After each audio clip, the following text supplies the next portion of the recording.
ಅದ್ರ ಜೊತೆಗೆ ಮಾನ್ಯ ಸಭಾಧ್ಯಕ್ಷರೇ SCP TSP ಕಾಯ್ದೆ ಮಾಡಿದ್ರು. SCP TSP ಕಾಯ್ದೆ ಮಾಡಿದ್ದೀವಿ. ಬಿಜೆಪಿಯವರು ಬಹಳ ದಲಿತರ ಬಗ್ಗೆ ಮೊಸಳೆ ಕಣ್ಣೀರು ಸುರಿಸ್ತಾರೆ. ಇವತ್ತಿನವರಿಗೆ ನಾವು 2013ರಲ್ಲಿ ಮಾಡಿದವು. 2013ರಲ್ಲಿ 2014-15ರಿಂದ ಜಾರಿಗೆ ಬಂತು.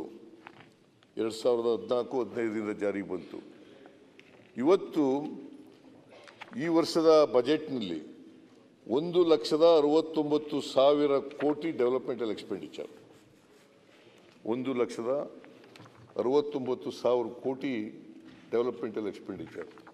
ಅದರಲ್ಲಿ 24.1%, 24.1% ಅಷ್ಟು ಅವರ ಜನಸಂಖ್ಯೆಗೆ ಅನುಗುಣವಾಗಿ SCP TSP ಹಣ ತೆಗೆದಿಡ್ತಕ್ಕಂಥ ಕಾಯ್ದೆ ಮಾಡೋದು ನಾವು. ಈ ಬಿಜೆಪಿಯವರು ಒಂದೇ ಒಂದು ದಲಿತರಿಗೆ ಅವರ ಜನಸಂಖ್ಯೆಗೆ ಅನುಗುಣವಾಗಿ ಯಾವುದಾದ್ರು ರಾಜ್ಯದಲ್ಲಿ ಮಾಡಿದ್ದಾರೆ? ಬಿಜೆಪಿ ಅಧಿಕಾರದಲ್ಲಿರೋ ರಾಜ್ಯದಲ್ಲಿ, ಕೇಂದ್ರ ಸರ್ಕಾರದಲ್ಲಿ ಮಾಡಿದ್ದಾರ?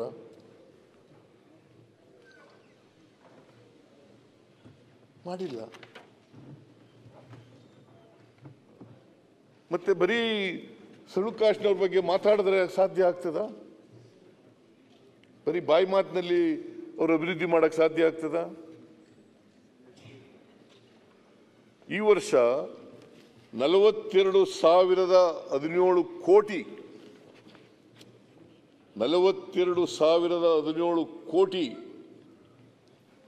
ಬಜೆಟ್ನಲ್ಲಿ SCP TSPಗೆ ಅನುದಾನವನ್ನು ನಿಗದಿ ಮಾಡಿದ್ದೇವೆ. 42,000. ಹೋದ ವರ್ಷ 39,000 ಕೋಟಿ ಇತ್ತು. ಈ ಸಾರಿ 42,017 ಕೋಟಿ. ಇಷ್ಟೆಲ್ಲ ಮಾಡಿ ಹೇಗೆ ಮಾಡಕ್ಕೆ ಸಾಧ್ಯ ಆಗ್ತದೆ?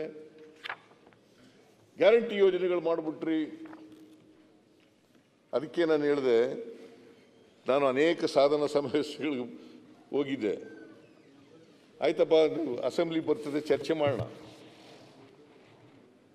ಅಸೆಂಬ್ಲಿಯಲ್ಲಿ ಹೇಳೋಣ. ಇದನ್ನೆಲ್ಲ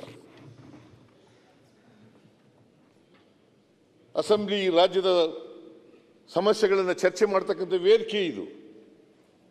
ಜನಕ್ಕೆ ಗೊತ್ತಾಗಬೇಕು, ಈ ರಾಜ್ಯದ ಜನರಿಗೆ ಗೊತ್ತಾಗಬೇಕು.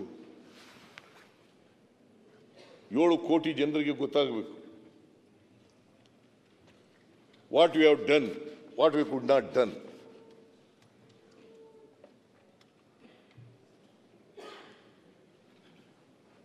ಅದರಿಂದ ಮಾನ್ಯ ಅಧ್ಯಕ್ಷರೇ, ಇವರು ಏನೇನು ಹೇಳಿದ್ದಾರೆ, ಆಮೇಲೆ ಕ್ಲಾರಿಫಿಕೇಶನ್ ಕೇಳಪ್ಪ, ಬೇಡ ಅಂದವ್ರು ಯಾರು? ನಾನು ಹೇಳ್ತೀನಿ, ಇಲ್ಲ, ಅದು ಸುಸ್ತಾಗದೇ ಇಲ್ಲ, ಸುಸ್ತಾಗೋ ಪ್ರಶ್ನೆನೇ ಇಲ್ಲ.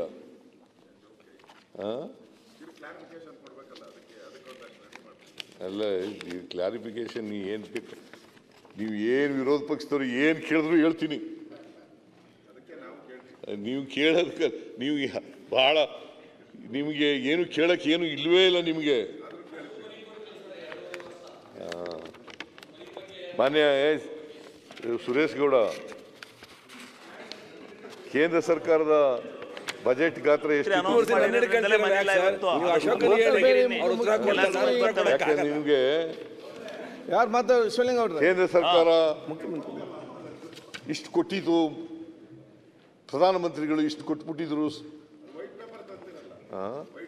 ಅದು ಇದಕ್ಕೆ ಸೆಂಟ್ರಲಿ ಸ್ಪಾನ್ಸರ್ಡ್ ಸ್ಕೀಮ್ಗಳಿಗೆ ಅವರು ಅದು ಹೇಳಲಿಲ್ಲ ಸರ್. ನಾನು ಕೇಂದ್ರ ಸರ್ಕಾರ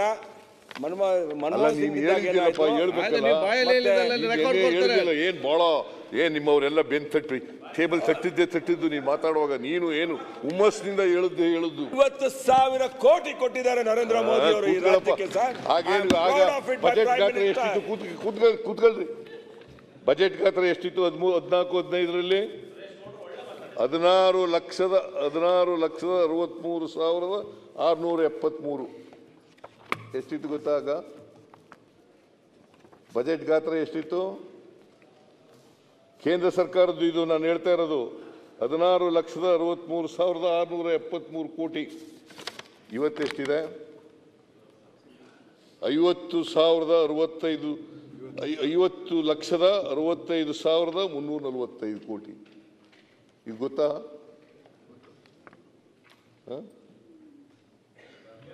ಅಂದ್ರೆ 10 ವರ್ಷ ಒಳ್ಳೆ ಇಂಪ್ರೂವ್ಮೆಂಟ್ ಆಯ್ತು. ಅವತ್ತು ಮನಮೋಹನ್ ಸಿಂಗ್ ಅವರು ಹಣ ಕಮ್ಮಿ ಕೊಟ್ಟಿದ್ರು, ಈಗ ಜಾಸ್ತಿ ಕೊಟ್ಟಿದ್ದೀವಿ ನಾವು. ಗಾತ್ರ ಎಷ್ಟಿದೆ? 16,000 ಎಲ್ಲಿ? 50,000 ಕೋಟಿ, 50,65,345 ಕೋಟಿ. ಅವತ್ತು ಗಾತ್ರ ಇದ್ದದೆಷ್ಟು? 16,63,673. 15-16ರಲ್ಲಿ 17,90,783. 16-17ರಲ್ಲಿ 19,75,194. 17-18ರಲ್ಲಿ ಈ ತರ ಎಲ್ಲ ಇದೆ. ಅದು ಅವತ್ತು 16 ಲಕ್ಷ ಇದ್ದದ್ದು ಇವತ್ತು 50 ಲಕ್ಷ ಆಗಿದೆ. ನ್ಯಾಚುರಲಿ ಗ್ರಾಂಟ್ಸು ಹೆಚ್ಚಾಗಿ ಕೊಡಲೇಬೇಕಾಗ್ತದೆ.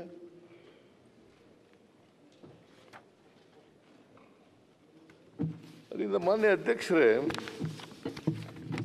ಇವರು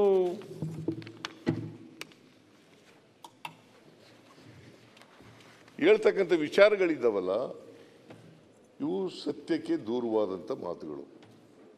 ನಾವು ಈಗ ಬಿ ಆರ್ ಪಾಟೀಲ್ರು, ಬೇರೆ ಬೇರೆ ಎಲ್ಲ ಸ್ನೇಹಿತರುಗಳು ಇವರೆಲ್ಲ ಅತಿವೃಷ್ಟಿ ಬಗ್ಗೆ ಎಲ್ಲ ಮಾತಾಡಿದ್ದಾರೆ. ನಾವು ಎಲ್ಲ ಜಿಲ್ಲಾಧಿಕಾರಿಗಳಿಗೆ ಹೇಳಿದ್ದೀವಿ, ಸರ್ವೆ ಮಾಡಿ ರಿಪೋರ್ಟ್ ಕೊಟ್ರಿ ಅಂತ ಹೇಳಿದ್ದೀವಿ. ಅರ್ಗ ಜ್ಞಾನೇಂದ್ರ ಇವರು ಇಲ್ಲ, ಅವರೆಲ್ಲ ಹೊರಟೋಗಿದ್ದಾರೆ. ಅವರು ಪಾಪ ಮನೆಗೆ ಊರಿಗೆ ಹೊರಟೋಗಿರ್ಬೇಕು ಅನ್ನೋ ಕಾಣಿಸುತ್ತೆ. ಅರ್ಗ ಜ್ಞಾನೇಂದ್ರ ಅವ್ರು ಹೇಳಿದ್ರು ತೆಂಗಿನ ಬೆಳೆ, ಅಡಿಕೆ ಬೆಳೆ ಎಲ್ಲ ಹೋಗಿದೆ ಅಂತ. ಈ ಸಾರಿ ದುಡ್ಡು ಇಟ್ಟಿದ್ದೀನಿ ನಾನು. ಅವ್ರು ಇದ್ದಾಗ ಮಾಡಲಿಲ್ಲ ಸರ್. ಒಂದು ರಿಕ್ವೆಸ್ಟ್ ಸರ್, ತೆಂಗಿಗೆ ಇಟ್ಟಿಲ್ಲ ಸರ್. ತೆಂಗಿಗೆ ಅಡಿಕೆಗೆ ಇಟ್ಟಿದ್ದೀರಿ ಸರ್, ತೆಂಗಿಗೆ ಇಟ್ಟಿಲ್ಲ ಸರ್. ತೆಂಗಿಂದೇ ಅಪ್ಪ,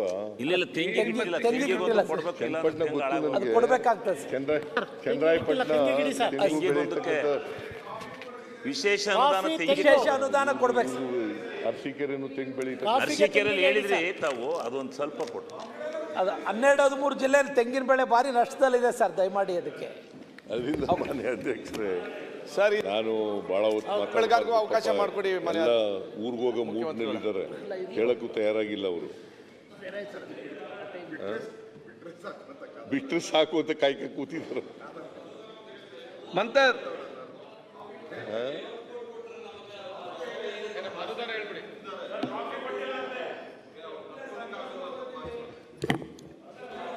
ಸರ್, ಕಾಫಿಗೂ ಕೊಡಬೇಕು ಅಂತ ಕೇಳ್ಕೊಳ್ಳಿ ಮಾನ್ಯ ಸಭಾಧ್ಯಕ್ಷ. ಈಗ ರಿಸೋರ್ಸಸ್ ಅನ್ನ ನೋಡ್ಕೊಂಡು ಎಲ್ಲ 224 ಕ್ಷೇತ್ರಗಳಿಗೂ ಕೂಡ ಕೊಡ್ತೀವಿ.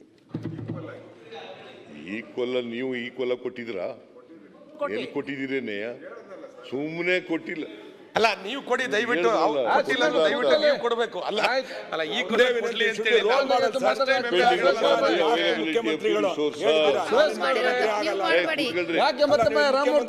ಇದು ಲಾಸ್ಟ್ ನಿಮ್ದು. ರೂಲಿಂಗ್ ಪಾರ್ಟಿ ಅಪೋಸಿಷನ್ ಅಲ್ಲಿ ಇದ್ದಾಗ ಒಂಥರ, ಬಾಲಕೃಷ್ಣ ಅವರೇ ಅಪೋಸಿಷನ್ ಅಲ್ಲಿ ಇದ್ದಾಗ ಬಾಲಕೃಷ್ಣ ಅವರೇ ಮಂಜು ಅವರೇ ಅಂತ ಹೇಳ್ತಾರೆ. ಅವ್ರಿಗಿಂತ ಒಂದು 5 ಕಡಿಮೆ ಕೊಡ್ರಿ. ಮಂಜುನಾಥ್, ಮಂಜು 50 ಕೋಟಿ ಕೊಟ್ರಿ ಅವ್ರಿಗೆ ಎಲ್ಲರಿಗೆ. ನಿಮ್ಮವ್ರಿಗೆ ಸಿದ್ದು ಸೌದಿ ಅವರೇ 40 ಕೋಟಿ ಕೊಡ್ರಿ ಸಾಕು. ರಾಮಮೂರ್ತಿ ಅವರೇ,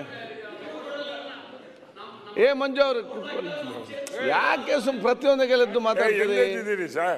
ಆಯ್ತಲ್ಲ, ನಾವು ಉತ್ತರ ಕೊಡ್ತೀವಿ, ಮುಗೀತು. ಸಾರಿ ಸಿದ್ದು ಸೌದಿ ಅವರೇ, ಆಯ್ತು ಕೂತ್ಕೊಳ್ಳಿ. ಬೆಂಗಳೂರಿಗೆ ರಾಮಮೂರ್ತಿ ಅಧ್ಯಕ್ಷರೇ, ರಾಮಮೂರ್ತಿ ಅವರೇ, ಬೆಂಗಳೂರಿಗೆ ಘೋಷಣೆ ಮಾಡಿದ್ರೆ ಇನ್ನೂ ಅನೌನ್ಸ್ಮೆಂಟ್ ಆಗಿದೆ. ದಯಮಾಡಿ ಅನೌನ್ಸ್ಮೆಂಟ್ ಮಾಡಿ ಸರ್. 7,000 ಇವರೆಲ್ಲ ಇದ್ದಾಗ ₹1 ಕೊಟ್ಟಿರ್ಲಿಲ್ಲ. ಇವತ್ತು ಅಶೋಕ್ ಅವ್ರು ಏನ್ ಹೇಳ್ತಾರೆ, 65 ಕೊಟ್ಟಿದ್ದಾರೆ ಅಂತ ಹೇಳ್ಬಿಟ್ಟು. ರಾಮಮೂರ್ತಿ, ಮಂಜು ಸರ್ ಏನಿಲ್ಲ, ಅವ್ರು ಕೊಟ್ಟಿಲ್ಲ ಅಂತ ಅಂದ್ಬಿಟ್ಟು ನೀವ್ ಯಾಕೆ ಇದು ಮಾಡ್ತೀರಿ ಸರ್? ನೀವು ಕೊಡಿ ಸರ್. ಬೇರೆ ಬೇರೆ ಅವ್ರು ಕೊಟ್ಟಿಲ್ಲ ಇಲ್ಲ, ಕೊಡ್ತೀನಿ, ಇಷ್ಟೇ ಕೊಡ್ತೀವಿ ಅಂತ ಹೇಳಕ್ಕಾಗಲ್ಲ. ಅಲ್ಲ ಎಲ್ಲ ಕ್ಷೇತ್ರ ನಿಮಗೂ ಕೊಡೋಣ, JDS-ನವ್ರಿಗೂ ಕೊಡ್ತೀವಿ, BJP-ಅವ್ರಿಗೂ ಕೊಡ್ತೀವಿ, ಕಾಂಗ್ರೆಸ್ MLA-ಗಳಿಗೂ ಕೂಡ ಕೊಡ್ತೀನಿ. ಮುಖ್ಯಮಂತ್ರಿಗಳೇ ಒಂದೇ ರೀತಿ ಟ್ರೀಟ್ ಮಾಡ್ಬೇಕು ನೀವು. ಯಾಕೆ ಪ್ರತಿಯೊಂದಕ್ಕೆ ಮಾತಾಡ್ತೀನಿ? ಏನು ಇಷ್ಟ ಬರೋಲ್ಲ ಡಿಸ್ಕ್ರಿಮಿನೇಷನ್ ಮಾಡಬೇಡಿ. ನೋಡಿ, ಅಧ್ಯಕ್ಷರೇ, ಕೂತ್ಕೊಳ್ಳಿ. ಅಭಿವೃದ್ಧಿ ಬಾಲಕೃಷ್ಣ ಅವರೇ, ಕೆಲಸಗಳಿಗೆ, ಬೆಲ್ ಕೂತ್ಕೊಳ್ಳಿ ಸರ್. ನಮ್ಗೂ ಗೊತ್ತು. ಅತಿವೃಷ್ಟಿಗೆ ಗತಿಗಳು ಹೇಳಿದ್ದಾರೆ. ಎಲ್ಲ MLA-ಗಳಿಗೆ ದುಡ್ಡನ್ನು ಕೊಡ್ತೀವಿ. 8,000 ಕೋಟಿ ರೂಪಾಯಿ ಇಟ್ಕೊಂಡಿದ್ದೀವಿ. ಇಷ್ಟೆಲ್ಲ ತೊಂದರೆಗಳಿದ್ದರೂ ಕೂಡ ಕೇಂದ್ರ ಸರ್ಕಾರದಿಂದ ನಮಗೆ ಹಣ ಬರದೇ ಹೋದರೂ ಕೂಡ ಆದರೂ 8,000 ಕೋಟಿ ರೂಪಾಯಿಗಳನ್ನು ಮೂಲಭೂತ ಸೌಕರ್ಯಗಳಿಗೋಸ್ಕರ 8,000 ಕೋಟಿ ಇಟ್ಕೊಂಡಿದ್ದೀವಿ. ಅದರಲ್ಲಿ ಎಲ್ರಿಗೂ ಹಂಚತಕ್ಕಂಥ ಕೆಲಸ ಮಾಡ್ತೀನಿ. ಅದರಿಂದ ನಾವು ಯಾವುದೇ ಅಭಿವೃದ್ಧಿ ಕೆಲಸ ಕುಂಠಿತ ಆಗಿಲ್ಲ. ಎಲ್ಲ ಕಾರ್ಯಕ್ರಮಗಳಿಗೂ ಕೂಡ ನಾನು ಸಮಯ ಇಲ್ಲ, ಇಲ್ಲವರೆ ಯಾವ್ಯಾವ ಇಲಾಖೆಯಲ್ಲಿ ಎಷ್ಟೆಷ್ಟು ಕೊಟ್ಟಿದ್ದೀವಿ, ಹಿಂದಿನ ವರ್ಷ ಎಷ್ಟು ಕೊಟ್ಟಿದ್ರು, ಈ ವರ್ಷ ಎಷ್ಟು ಕೊಟ್ಟಿದ್ದೀವಿ, ಇವ್ರ ಕಾಲದಲ್ಲಿ ಎಷ್ಟು ಕೊಟ್ಟಿದ್ರು, ನಮ್ಮ ಕಾಲದಲ್ಲಿ ಎಷ್ಟು ಕೊಟ್ಟಿದ್ದೀವಿ, ಇವೆಲ್ಲ ಹೇಳಬೇಕಾಗಿತ್ತು. ಅವೆಲ್ಲ ಹೇಳೋಕ್ಕೆ ಸಮಯ ಇಲ್ಲ. ಅದರಿಂದ ಮಾನ್ಯ ಅಧ್ಯಕ್ಷರೇ, ಮಾನ್ಯ ಸದಸ್ಯರುಗಳು ಭಾಳ ಮುಖ್ಯವಾಗಿ ಅವರು ಹೇಳಿರ್ತಕ್ಕಂಥದ್ದು, ಅವರ ಕ್ಷೇತ್ರಗಳಿಗೆ ಅಭಿವೃದ್ಧಿ ಕೆಲಸಗಳಿಗೆ ದುಡ್ಡು ಕೊಡಿ ಅಂತಕ್ಕಂಥದ್ದು ಹೇಳಿದ್ದಾರೆ. ಅದನ್ನು ಎಲ್ಲ ಕ್ಷೇತ್ರಗಳಿಗೂ ಕೂಡ ಕರ್ನಾಟಕದಲ್ಲಿರ್ತಕ್ಕಂಥ 224 ಕ್ಷೇತ್ರಗಳಿಗೂ ಕೂಡ ಕೊಡುತ್ತೇವೆ.